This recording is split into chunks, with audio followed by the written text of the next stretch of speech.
पहले तो मुझे ये बताएं आप इतना डर क्यों रहे हैं? मैं डर इसलिए लाऊं क्योंकि मैं ऑफिशियल हूँ, तो मैं क्या ही झूठ बोल के आया हूँ कि यहाँ पे किसी काम से जाऊँ, इसलिए। आपकी सेहत से लगता तो नहीं कि आप अपनी बीवी का मुकाबला कर लेंगे? कर लूँगा, क्यों नहीं कर लूँगा, सेहत पे क्या रखा है जी। आप अच्छा पहले ये बताएं आप इतना हंस क्यों रहे हैं? तो आपने सवाल ही ऐसा पूछा है मुझसे।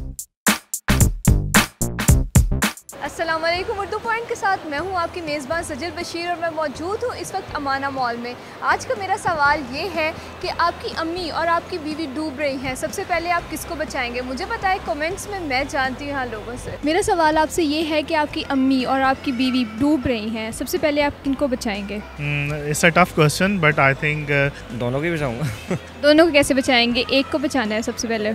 आई goes to my mom. Mother को बचाऊँगा। अम्मी को। माँ को ही बचा लूँगा। मदर को। अम्मा को। डेफिनेटली अम्मी को।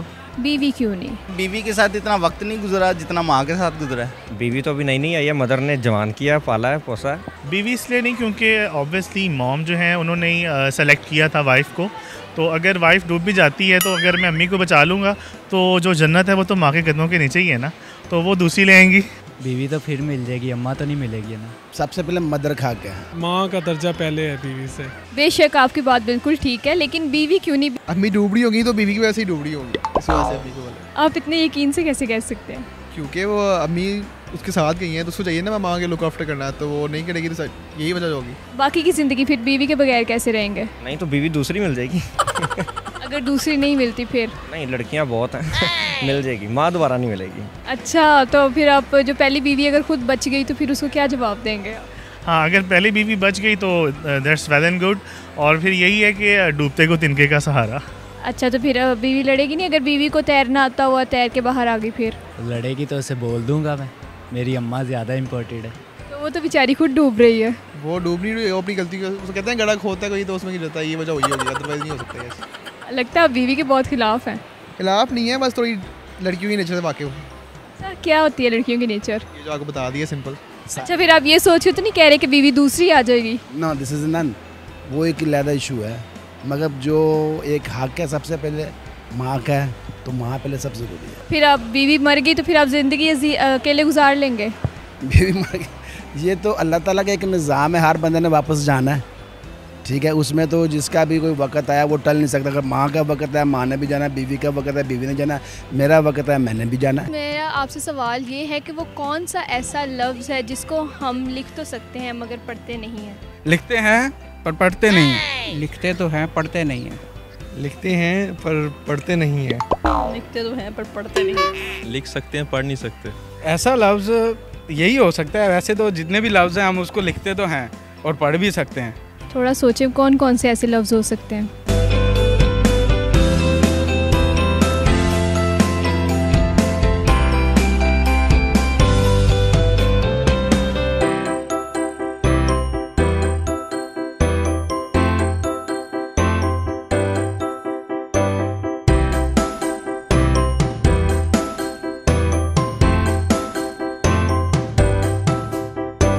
स्पेस।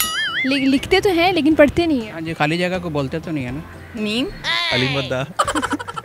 आई गेस वो लिखना इज़ द वर्ड जिसको हम लिखते हैं तो पढ़ते नहीं हैं। लिखते? हाथी? नहीं, न्यूज़पेपर। उसको तो हम लिखते भी हैं और पढ़ते भी हैं। नहीं, पढ़ तो नहीं सकते। पढ़ क्यों नहीं सकते? पढ़ रहे हैं। कैसे? लफ्ज़। खाली लफ्ज़, वर्ड। अल्फाज जो भी लिखेंगे उसको पढ़ सकते हैं। आपने मेरा सवाल गौर से नहीं सुना। मेरे सवाल में ही मेरा जवाब है कि वो कौन सा ऐसा लफ्ज़ है जिसको हम लिखते तो हैं मगर पढ़ते नहीं हैं? कोई लफ्ज़ हो ही नहीं सकता इस तरह का कि जिसको हम लिखें और उसको बाद में पढ़ ही ना सके। ऐसा कोई वर्ड ही नहीं बना हुआ अभी तक। मैं कहती हूँ है। नहीं, मेरा नहीं ख्याल कोई लफ्ज़ है ऐसा। ऐसा वैसे मुश्किल है। फिर से बोलें अपना क्वेश्चन। आप अपना क्वेश्चन रिपीट कीजिएगा। वो कौन सा ऐसा लफ्ज़ है जिसको हम लिखते तो हैं मगर पढ़ते नहीं हैं? ऐसा लफ्ज़ वैसे मुश्किल बात है, ये काफ़ी मुश्किल सवाल हो गया ये तो स्टूडेंट ही बता सकता है आपको कहीं। मुझे बिल्कुल आइडिया नहीं है। I really don't know. सोचिए ना कौन कौन से लफ्ज़ हो सकते हैं जिसको हम लिखते तो हैं मगर पढ़ते नहीं हैं? कोई जानवर का नाम है या कोई खेल का नाम है? इंग्लिश में या उर्दू में? वो इंग्लिश का वर्ड है कि उर्दू का है? ये तो आपने सोचना है। आप सोचें ना, तुक्का लगाएं। पाकिस्तानी तुक्का लगाने में माहिर होते हैं। सही है, लेकिन मैं तुक्का नहीं लगा रहा। कोई ऑप्शन देंगे? हिंट? कोई हिंट तो दें आप ज़रा। Any guesses? Any hints? नहीं, ये तो मैं आपसे पूछ रही हूँ ना, आप सोचें कौन कौन से लफ्ज़ हो सकते हैं। चलिए एक लफ्ज़ है जिसको हम लिखते तो हैं मगर पढ़ते नहीं हैं। पक्की बात है? हाँ जी हाँ जी। हार मान गए जी, हार मान गए डेफिनेटली। हार नहीं मानता, ऐसा वर्ड नहीं है कोई। मैं बता दूँ? जी बिल्कुल, आप बताएं। आप बता दें। आप बता दें मुझे जवाब, मुझे नहीं पता है। चलिए फिर आप सोचिए ना, ऐसा लफ्ज़ है, मैं कहती हूँ ऐसा लफ्ज़ है।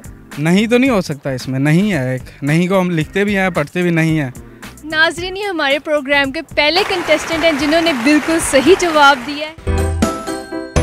क्या आपकी कोई दोस्त है? जी नहीं, मेरी कोई दोस्त नहीं है। नो है, जिस दोस्त है। मैं तो दोस्ती को मानती ही नहीं हूँ, क्योंकि दोस्ती है ही नहीं, ना दोस्ती और ना प्यार। कोई गर्लफ्रेंड है? नहीं, मेरी कोई गर्लफ्रेंड नहीं है। मंगेतर? नहीं, मैं अभी कम्प्लीटली सिंगल हूँ और ऐसे ही खुश हूँ। मुझे आप ये बताएं, क्या लड़का और लड़की आपस में दोस्त हो सकते हैं? जी हाँ, हो सकते हैं, क्यों नहीं हो सकते? बिल्कुल हो सकते हैं, क्यों नहीं हो सकते। दोस्त हो सकते हैं, इसमें कोई गलत बात नहीं है, दोस्त हो सकते हैं। लड़का और लड़की अच्छे दोस्त हो सकते हैं और इसमें कोई बुराई नहीं है। मेरे पॉइंट ऑफ व्यू से एक लड़का और लड़की जो हैं वो दोस्त नहीं हो सकते। ज़रूर हो सकते हैं। हो भी सकते हैं और नहीं भी। ये हो भी सकते हैं और नहीं भी वाले को ज़रा क्लियर करेंगी? आई मीन टू से अच्छी दोस्ती दुनिया में कम है और बुरी दोस्ती तो बहुत अबव है। बहुत से जगहों पे आपको जो है वो इकट्ठे काम भी करना पड़ता है और एक दूसरे की असिस्टेंस भी रिक्वायर्ड होती है। स्टडीज़ में भी आप जब इकट्ठे पढ़ रहे होते हैं तो आपको लगता है कि आपको एक दूसरे से जो है वो मदद की ज़रूरत होती है, तो मेरे ख्याल में अच्छे दोस्त हो सकते हैं। अगर आपका माइंड क्लियर है, लड़का हो लड़की हो कोई भी हो, दोस्त हो, बहन भाई दोस्त नहीं होते, इसी तरह कज़न भी दोस्त होते हैं, इसी तरह कोई स्टूडेंट होते हैं, आपस में क्लास फेलो होते हैं, दोस्ती हो सकती है, कोई ऐसी बात नहीं। लेकिन हमारे माशरे में इसको लड़का और लड़की की दोस्ती को बहुत से लोग बहुत बुरा समझते हैं, तो क्या कहना चाहेंगे आप इस बारे में? वो इसलिए बुरा समझा जाता है क्योंकि वो ये समझते हैं कि अगर लड़का और लड़की इकट्ठे कहीं पढ़ भी रहे हैं ना, स्टडी कर रहे हैं, तो वो यही समझते हैं कि इनके आपस में कोई गलत रिलेशन होंगे। इस बिना पर लोगों को ये लगता है कि ये बुरा काम है, लिहाजा इस तरह होना नहीं चाहिए। क्योंकि लड़का, ज़ाहिरी बात है, वो लड़कियां बहनें भी होती हैं हमारी, तो जो बहनों से सवाल किया जा सकता है उनसे भी किया जा सकता है। तो जो आजकल ये जो गलत कॉन्सेप्ट बना हुआ है उसके बारे में आप क्या कहोगे? उसके बारे में बस इतना कहूँगा, क्योंकि अब लोगों की सोच को तो कोई नहीं बदल सकता, वो अब लोगों की सोच पे डिपेंड करता है वो कैसा सोचते हैं। लेकिन मेरे ख्याल से नहीं, ऐसा नहीं होना चाहिए, दोस्त हो सकते हैं आपस में। लेकिन आजकल के दौर में जो लड़कों ने ये कंसेप्ट बिल्कुल बदल के रख दिया। एक्चुअली उनका माइंड ही ऐसा थर्ड क्लास माइंड है। अगर ब्राउन माइंड रखें तो कोई ऐसी बात नहीं। हर बंदे का एक माइंड सेटल होता है, ठीक है। हर बंदे की जो है ना थिंकिंग जो है ना डिफरेंट होती है। तो कुछ लोग ऐसे होते हैं दोस्ती को मतलब गलत रंग दे देते हैं, तो इसीलिए कुछ है ना एवरीबॉडी थिंक अबाउट दिस के मतलब ये तो बहुत बुरी बात है। ये अगर कोई भी लड़का किसी लड़के के साथ अच्छे से बोलता है तो वो अगर वो गंदे दिन का मतलब कुछ अच्छी फीलिंग नहीं रखता तो वो डेफिनेटली बोलेगा लो जी मेरा इसके साथ चल रहा है, मतलब इसके साथ मेरी है ना दोस्ती हो गई है, मतलब वो कुछ everybody thinking about this one and everybody has different thinkings. देखिए, हमें जो हमारी इक़दार हैं, हमारी जो वैल्यूज़ हैं, उनको बिल्कुल भूलना नहीं चाहिए और उसका भी साथ साथ ख्याल रखना चाहिए। किसी किस्म की कोई ऐसा इशू नहीं है। लड़का लड़की हम यहाँ पार्क में भी देखते हैं, क्लास फेलोज आए होते हैं, बैठे होते हैं, कोई ऐसी बुराई नहीं हमने कभी देखी। आप इकट्ठी जगह एक जगह पे पढ़ते हैं या काम करते हैं तो आप एक दूसरे को असिस्ट कर सकते हैं, एक दूसरे की मदद कर सकते हैं। बाकी अपने माइंड की बात है, तो कोई किसी के साथ सलाम दुआ भी लेने को तैयार नहीं है, लड़की या लड़का। मेडिकल जितने भी कॉलेजेस हैं सब लड़के इकट्ठे ही हैं, डॉक्टर्स इकट्ठे हैं, नो प्रॉब्लम। किसी कभी बात ही नहीं सुनी ऐसी किसी किस्म की। बाकी हमें जो हमारी इस्लामिक वैल्यूज़ हैं उनको भी मतलब ज़हन में रखना चाहिए। इस्लाम के पॉइंट ऑफ व्यू से तो इस्लाम इजाज़त नहीं देता इस चीज़ की।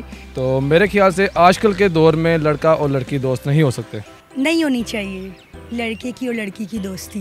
तो ये चीज़ें जो है नेगेटिविटी में भी जा सकती हैं। You may fall in love at the same time, ये वन साइडेड भी हो सकता है। और इस्लामिक पॉइंट ऑफ व्यू से, सोशल पॉइंट ऑफ व्यू से एक लड़का और लड़की अच्छे दोस्त नहीं हो सकते। लेकिन आजकल के ज़माने में जो है ये कि ये सोसाइटी का एक हिस्सा बन गया है कि लड़का और लड़की अगर दोस्त नहीं होंगे तो बाकी लोग उसको अजीब समझेंगे कि बहुत बोरिंग है और ये वो। तो इस बारे में आप क्या कहना चाहेंगे? इसके बारे में यही कहेंगे कि आजकल की दोस्ती में कुछ भी नहीं है, जस्ट फ्लर्ट है, यूजेबल है, टाइम पास है, नथिंग स्पेशल। दुनिया का जहाँ तक ताल्लुक़ है तो हम सिर्फ अपनी ज़ात के लिए जवाबदेह हैं। हम दुनिया का ठेका हमने नहीं उठाया हुआ। दुनिया तो जब आप इकट्ठे बैठेंगे, आप बहन भाई जा रहे हैं, आप मियाँ बीवी जा रहे हैं, आप किसी की सोच को नहीं पकड़ सकते। आपको वो गलत रिलेशन भी दे सकते हैं कि यार they must be on date, ये तो बॉयफ्रेंड एंड गर्लफ्रेंड है। तो ये वो चीज़ें हैं जो सोशल हैं। हमारा बीइंग अ पाकिस्तानी और बीइंग अ मुस्लिम ये प्रेशराइज हो ही, यानी कि ये प्रेशर आपके ऊपर कोई नहीं कह सकता कि जी आप बोर हैं, आप डल हैं, आप आउटडेटेड हैं, नेवर। जी तो नाज़रीन, उम्मीद है आपको हमारा प्रोग्राम बहुत पसंद आया होगा। मज़ीद वीडियोस के लिए देखते रहिए उर्दू पॉइंट। तब तक के लिए मुझे इजाज़त दीजिए। अल्लाह हाफ़िज़।